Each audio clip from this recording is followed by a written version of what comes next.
Je m'appelle Stéphane Courtemanche, j'ai 37 ans, je suis agriculteur sur la commune de Sailly-sur-Bray dans le Loir-et-Cher.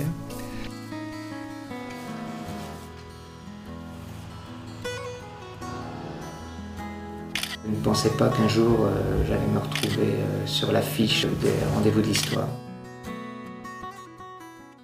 La gastronomie, un enjeu identitaire et culturel.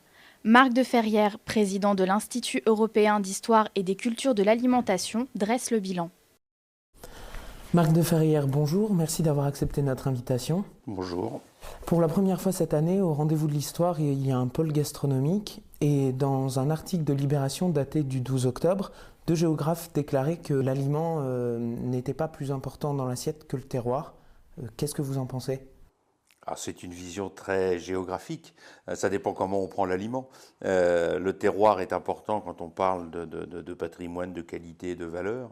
Ceci dit, l'aliment, il est important d'abord parce qu'il permet de nourrir les gens, et dans les régions où on manque d'aliments, le terroir passe après l'aliment. Dans cette idée du repas gastronomique, quelle place a le repas dans notre culture ? Lui, il a une dimension spécifique puisque ce n'est pas simplement l'aliment, c'est aussi le fait de dire que l'aliment est un élément de la culture des populations, et en particulier un élément de la culture des Français, au même titre que la langue, les chants, les danses, l'architecture, etc. Aujourd'hui, Tours est candidate pour accueillir une nouvelle cité internationale de la gastronomie. Quelle est la légitimité et quels sont les atouts de Tours face à Lyon ? L'idée du classement du repas gastronomique est partie de Tours, puisque c'est l'IEHCA qui a été à l'origine du projet, qui a lancé l'idée, que ça fait 10 ans ici que nous travaillons sur la question des cultures de l'alimentation. Et puis il y a une légitimité au sens où, à l'inverse de Lyon, à Tours, il n'y a pas cette notion de gastronomie dominante régionale, mais au contraire une universalité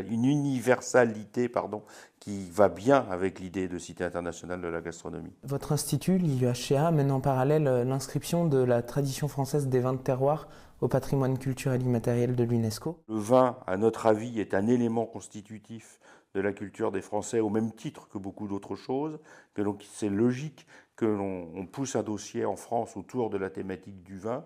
Et ensuite, le fait de choisir les vins de terroir, c'est parce que c'est un moyen de montrer la particularité des pratiques viticoles françaises par rapport à ce qui peut se faire dans d'autres pays. Je vous remercie. De rien. Le Vouvray est le vin de terroir en Touraine. François Pinon, vigneron, veut pérenniser la tradition. 25 ans qu'il sillonne ses vignes et toujours les mêmes gestes précis et assurés. Alors que les vendanges approchent, François Pinon garde un œil attentif sur ses raisins. Sec, demi-sec, moelleux ou pétillant, il produit du Vouvray sous toutes ses formes, un vin de table pour le plaisir des gastronomes. Le propre des vins blancs, c'était d'être aussi bu en mangeant. En apéritif, avec les fromages, avec du poisson. On a un petit peu plus d'acidité dans les vins blancs que dans les vins rouges. Donc les vins blancs et surtout le chenin, c'est un vin, vraiment un cépage de table, on va dire, qui complète l'assiette. Et de la vigne à la cave, il n'y a qu'un pas que nous franchissons avec le viticulteur. On est dans une cave de calcaire, il y a à peu près 150 000 bouteilles. Un patrimoine viticole que l'on pourrait penser menacé par les vins étrangers, mais pour le vigneron, le danger n'est pas là. Le risque viendra de la mauvaise qualité des propres vins français. Il ne viendra pas de la grande qualité des étrangers. Au contraire, c'est à nous de ne pas dilapider l'héritage en une génération ou en 2 générations. Cette année, François Pinon devrait produire environ 25 000 bouteilles. C'est 3 fois moins qu'une année normale, la faute au mauvais temps. Un autre héritage, le jardin potager. Véritable économie familiale, il reste le meilleur conservateur du goût.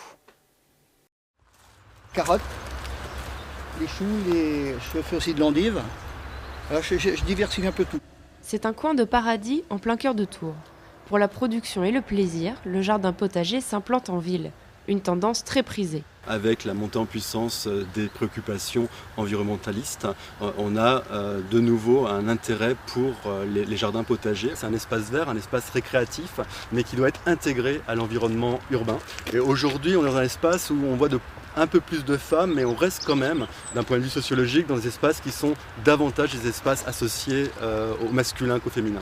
Face à la crise économique et aux dérives de l'industrie agroalimentaire, le potager, c'est un retour aux racines, à des valeurs sûres. C'est l'envie que ça soit joli pour les yeux, déjà d'une part, et puis autrement, le plaisir de le cultiver pour consommer et offrir. Alors c'est les enfants, bien sûr. Moi je mange pas tout, pour 2 personnes. Mais les enfants, voilà, donc, tout le monde participe. Saumon, brochet, friture, la Loire est une ressource abondante mais fragile.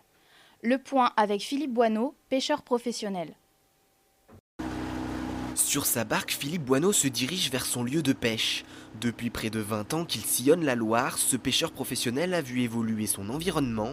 En 2008, les stocks de poissons ont brutalement chuté de 60 à 80%. Un petit mollusque bivalve a explosé. C'est un mollusque exotique qui vient du Mékong, qui fait que brutalement la chaîne biologique qui est le phytoplancton a été supprimée. En cause, une hausse de la température de l'eau de 3 degrés depuis 1980. Dans ce contexte défavorable, une quarantaine d'espèces vivent encore dans le fleuve Royal, suivies de près par les pêcheurs. Notre rôle, nous, en tant que veilleurs de l'environnement, c'est d'essayer de valoriser au mieux les espèces qui sont les plus abondantes ou celles qui portent tort aux espèces autochtones qu'on cherche à protéger, comme le saumon, la languille ou le brochet.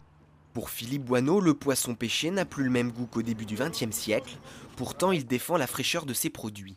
Du poisson de mer pêché en Touraine, qui va se retrouver dans la cuisine du restaurant maximum 1 heure après sa pêche, avec presque pas de carburant, pas de dégagement de CO2, donc un bilan carbone excellent. Une prise de conscience presque obligatoire, il en va de la survie des poissons et de leurs pêcheurs. À l'affiche ce samedi, une rencontre sur la place des paysans dans le monde d'aujourd'hui avec le ministre Stéphane Le Foll et l'écrivain Éric Orsenna.